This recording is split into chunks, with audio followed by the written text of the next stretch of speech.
Et si tout ce qu'on nous a appris sur l'argent était faux? L'idée d'aller à l'école, d'avoir un bon job, d'épargner sagement, tout ça pour être riche à la retraite. L'auteur M. G. Desmarco, dans son livre L'autoroute du millionnaire, nous dit que c'est une illusion. La vraie clé, ce n'est pas un plan de carrière, c'est un changement total d'identité. Alors préparons-nous, parce que ce qu'on va voir ensemble pourrait bien tout changer. Ça, c'est la petite musique qu'on entend depuis qu'on est tout petit, n'est-ce pas? C'est la promesse d'une retraite paisible. Mais pour Desmarco, c'est surtout un piège. Il appelle ça la voie lente. Et le deal, si on y réfléchit bien, il est terrible. On échange nos plus belles années, notre jeunesse, notre énergie, contre la simple possibilité d'être riche un jour où on sera peut-être trop fatigué pour en profiter. Bon, mais alors pourquoi est-ce que cette voie si bien balisée, si rassurante, serait un piège? En fait, la réponse est purement mathématique.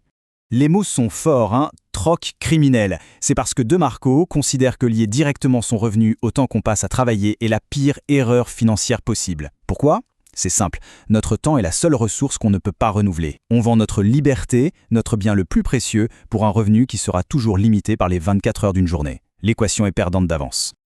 Ok, alors si la voie lente ne fonctionne pas, quelle est l'alternative?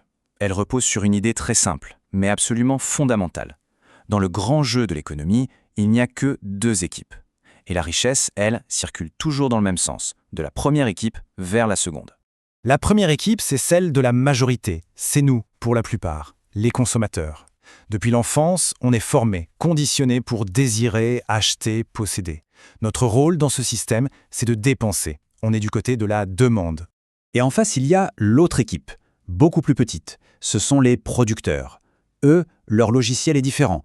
Ils ne se demandent pas « qu'est-ce que je peux acheter ?», mais plutôt « quel problème puis-je résoudre ? Quelle valeur puis-je apporter ?» Ils sont du côté de l'offre. Et c'est là et seulement là que se crée la véritable richesse. Regardez bien cette dynamique. C'est limpide. Pendant que la majorité achète ce qu'elle voit à la télé, une minorité vend ces mêmes produits. Pendant que les uns cherchent un travail, les autres créent ce travail. C'est un flux permanent, un transfert de richesse qui se fait tous les jours, sous nos yeux. L'une des équipes est au service de l'autre, toujours. Le message de Desmarco est donc radical mais clair. Pour prendre l'autoroute de la richesse, la toute première étape, celle qui change tout, c'est de prendre une décision. La décision de changer d'équipe. Ce n'est pas juste changer de job, c'est carrément changer d'identité. D'accord, mais concrètement, comment on fait? Comment est-ce qu'on commence à penser et à agir comme un producteur? Eh bien, tout commence par une reprogrammation de notre regard sur le monde qui nous entoure. Quand on adopte ce regard, c'est incroyable, le monde se transforme. Chaque petite frustration devient une piste. Un service client qui répond mal, c'est une opportunité. Un produit qui casse tout le temps, encore une opportunité. Chaque fois que quelqu'un se plaint, en fait, il est en train de décrire une idée de business potentielle, gratuitement. C'est ça la vision du monde d'un producteur. Un univers d'opportunités jusque-là invisibles s'ouvre. Plutôt que de se précipiter pour chercher de l'or avec tout le monde, le producteur comprend que le vrai business, c'est de vendre les pelles. Servir les besoins du plus grand nombre, voilà la clé. Et quand on bascule dans cet état d'esprit de producteur, on débloque quelque chose d'absolument essentiel, la capacité à se séparer, à divorcer de son temps. C'est ça, le fameux effet de levier. La différence est là.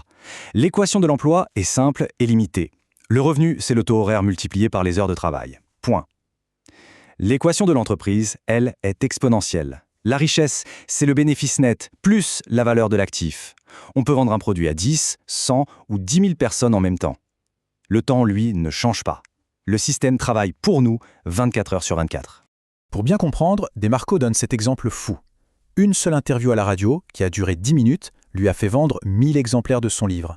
Si on fait le calcul, son taux horaire pour cette seule action s'élève à 30 000 $.